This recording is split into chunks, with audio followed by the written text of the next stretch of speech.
Where are we going? New Brunswick! Hey everyone! Ang lamig!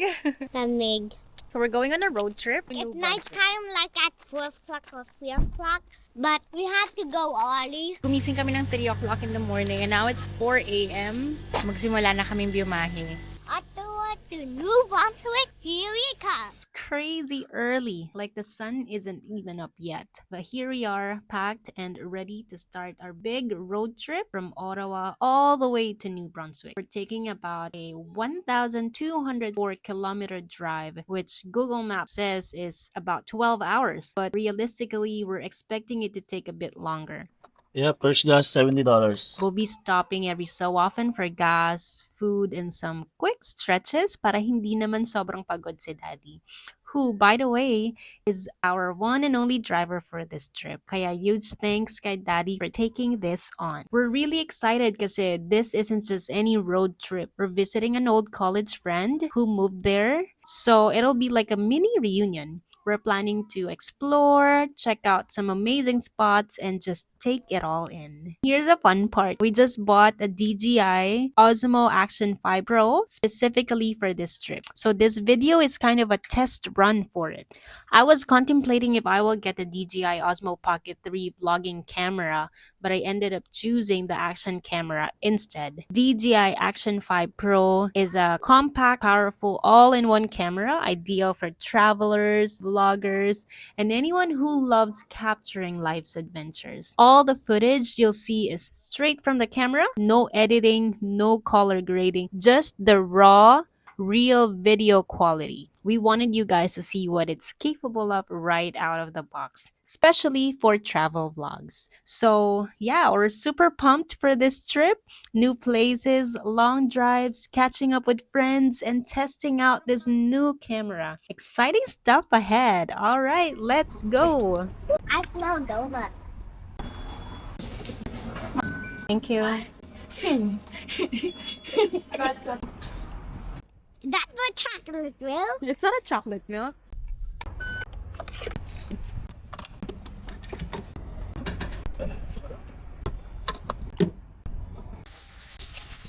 Kaya pa? Yup.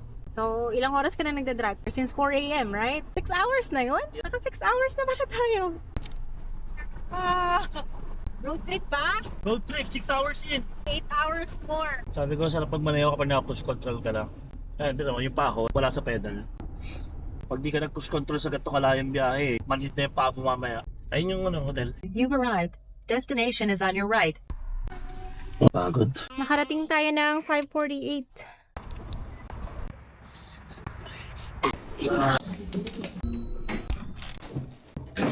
Ano pala, 1 hour advance pala yung oras ng New Brunswick, ano? So sa Ottawa, it's 5 o'clock. So yung relo ko, 5 o'clock. But since sa New Brunswick tayo, it's now 6 o'clock. Pagod ba? Yeah, but it's worth it. Look at the view! Tomorrow, ang una naming agenda, pumunta ng Hopewell Rocks and then Fundy Trail Parkway. We are gonna also walk on the ocean, Ocean floor. but there's no water. Isa sa mga tourist attraction kasi dito yung Hopewell Rocks. So may schedule yung high tide and low tide. And kapag ka low tide, makakaapa ka sa ocean floor kasi talagang walang tubig. Tomorrow, makikita nyo. Maglalakad kami sa ocean floor. Good night. See you on day 2. Best day of life. Bye. Good morning. It's 7:17 a.m. Bakit walang araw? Nasaan yung araw? 7:17 a.m. Bakit nag-i-start pa lang ang sunrise? Tama ba? Bakit madilim pa din? What are you doing there?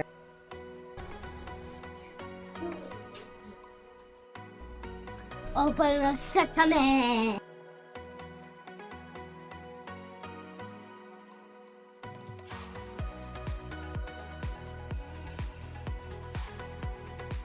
We have a pretty good weather today. Hindi rin ganun kainit. Although, syempre, naka-jacket tayo. Kasi umaga malamig pa din. Susunduin namin yung college friend namin na nakatira din dito sa Moncton. Nauna siya sa amin ng 1 or 2 years dito sa Canada. So, permanent resident na siya dito. Ano, dito na boy. Ito na. Ano naman? Kumalma ka. Joke lang. Hello! Hello. So, kamusta naman? Dito pa tayo makikita sa Canada. Huling ininom natin, kailan pa? Kailan nga yun last time? Kasulyatan namin. Wala ako nung kasal. Wala ka na ba nun? Marami na akong pinagdadaanan ng mga panahon.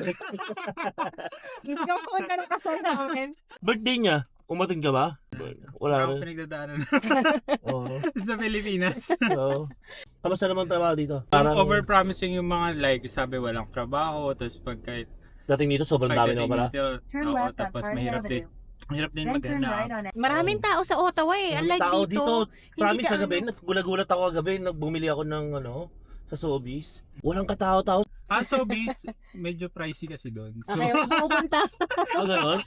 Wala bang dito? Camera na? Kaya pala kahit na humataw ako ng humataw dito, walang Walang bakit sa magpapadala ng Ottawa? May sulat. camera sila. Dami. Overspeeding, beating the red light, makukulit tao sa Ottawa. Oo. Sitting Isipin city mo, talaga Sitting city siya. talaga. Hindi kami na culture shock doon eh kasi para ka lang nasa Manila, ang daming tao, nagta-traffic din. So para ka lang nasa Pinas na mas malaki, mas malawak. Dito parang hindi na traffic dito yo. Ito na yung traffic Yung nila. traffic nila, ito na yun. Ito na yung Ito na yan. traffic na to. Pero hindi pa naman kayong traffic doon, hindi pa naman kasing lala ng sa EDSA na walang Oo. galawan. Gumagalaw Hindi naman. naman, gumagalaw naman. Gumagalaw Oo, naman. like, Kaso talagang nagbi-build up. Like Nagbi-build up mabagal. Kapag rush hour talaga nagbi-build up. Sa umaga. So, on garage. Anong tawag dito? At saan yan dati? Yung sa may bridge papuntang Divisoria? Jones Bridge. Yan tayo ang pinunta natin. Jones Bridge na pala tayo. Jones Bridge. Marami na kayo namit ang Pilipino doon. Marami. Maraming Dami Pinoy doon. doon. Magkano binayaran mo tuition? Yung total niya, 1 year sa 10. So 1 probably year 5. pala. Yeah, oo. Ang mura. Mura yun sa'yo. Sa akin, 9,000 per sem. 18 ka agad, isang 18 taon. isang taon. Kumusta winter dito? It's not that bad. Hindi siya kagaya ng mga naririnig sa province na ano. Na talagang Hindi malala. naman talagang malala. Oh. Kamusta daw ang school ng mga bata dito? Oo, naglalaro lang. Laro-laro lang. Grade 1 tayo, may periodical test na Yeah, tayo. may eh. exam. Sila naglalaro lang sila. Laro lang. Mami, ang ganda ng pag full ng Yung mga dahon na nalalaglag. Wow. Oh, ganda. Grabe Dito ko nagigising every morning, Mike. Grabe, ang ganda. Na-culture shock ka ba? Yung Diba? Na homesick. Homesick kasi. Oo. Yung tipo, dating ng mga alas 5, alas 6, sabi ko, bakit? Asan yung mga tao? Bakit walang tao? Bakit walang tao, Tapos normal na pala yun kasi wala talaga tao sa labas. And here we are, guys, finally at one of the coolest spots in Moncton, Hopewell Rocks Provincial Park. This place is famous for its towering rock formations shaped by the highest tides in the world, right here in the Bay of Fundy. If you're planning a visit, you can buy your tickets here or online, and they're actually valid for 2 days. So you can come back to see both low and high tides and experience both sides of Hopewell Rocks. To get down to the ocean floor, it's about a 15-minute walk, but there's also a shuttle service available for a small fee if you want to save some energy. Along the way, they've got several observation decks that give you amazing views of the Bay of Fundy. Maganda. Mas maganda to. Ito yung view ko. Ayan, Baliw. maganda. Siraulo ka ba? Ayan, ganda yung view ko. Oo nga, ayan o. Seagrass. Oh, so umaabot yung tubig hanggang doon sa may green na yun. Mataas. Kaya ka nunurin. Kaya ka nunurin yan. Oo. When it's low tide, you actually get to walk on the ocean floor. The tides here rise and fall up to 16 meters, and that's like the height of a 5-story building. So yeah, the timing is key. Check out the tide table on their website before you come. It's a zip line. It's not a zip line. It's not a zipline, baby. It's just a rope. That's it. Just a rope. Okay, let's go. Oh, yan pala may mga hose. Alright, next stop naman namin is Fundy Trail Parkway. Excited kami kasi this place is all about the views, forests, and trails. And sabi nila, this is one of the must-visit spots here in New Brunswick for nature lovers. So, let's check it out. Hi, Good morning. This is the entry for Fundy Trail. Yeah, for the Fundy Trail Provincial Park. Here, you guys. Okay. Alright, Thank thank you so you. much. So Hope much. you enjoy your Alright. afternoon. Okay. Tignan mo mami yung map. Hindi ako marunong magpasa ng map. Tubigin mo kay Paleg. Ako, ma-access ko. Hindi ako marunong magpasa ng map. Mami, ipin mo na lang Walton Gorge. Parking 15 na lang. Offline, walang signal. Wala rin ako siya. Walang signal dati. Wala? Walang Oh, signal. So, ano tayo? We're on our own. We're on our So, own. mapa talaga. Bottom Gorge. The lookout? Yeah. The lookout, yeah. The quickest way is the shortcut. So that's the trail just behind me down there. You follow the signs say observation deck, and it's about 15-20 minutes each way. Wow! The Fundy Trail Parkway is a stunning 30-kilometer coastal drive on New Brunswick's southern shore. It's a mix of rugged cliffs, dense forests, and ocean views along the Bay of Fundy, which has the world's highest tides. Sakit sa binti. Where are we? Kaya ni Johnson, no? For those who love hiking, they have trails here for every level. Our first stop here is at Walton Glen Gorge, which is called the Grand Canyon of New Brunswick.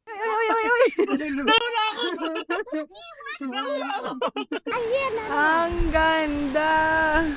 To be honest, I'm so glad I brought the action cam for this trip. Its wide-angle lens is perfect for capturing everything. Dito tayo, harap tayo. Ganda!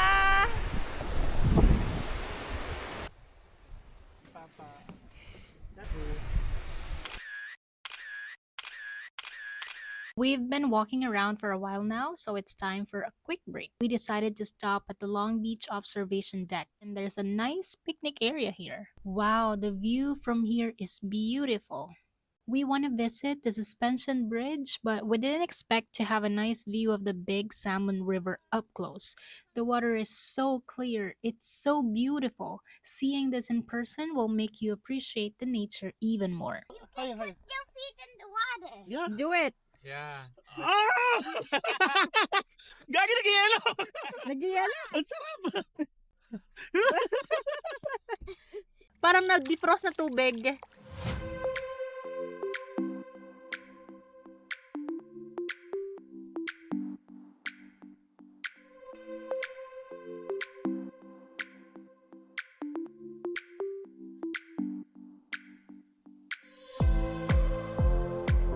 That's it for today. I hope you guys enjoyed the beautiful views as much as we did. Don't forget to watch out for part 2. There's still so much more to explore here in New Brunswick. Please like, share, and subscribe. My name is Yanni. See you again in the next vlog.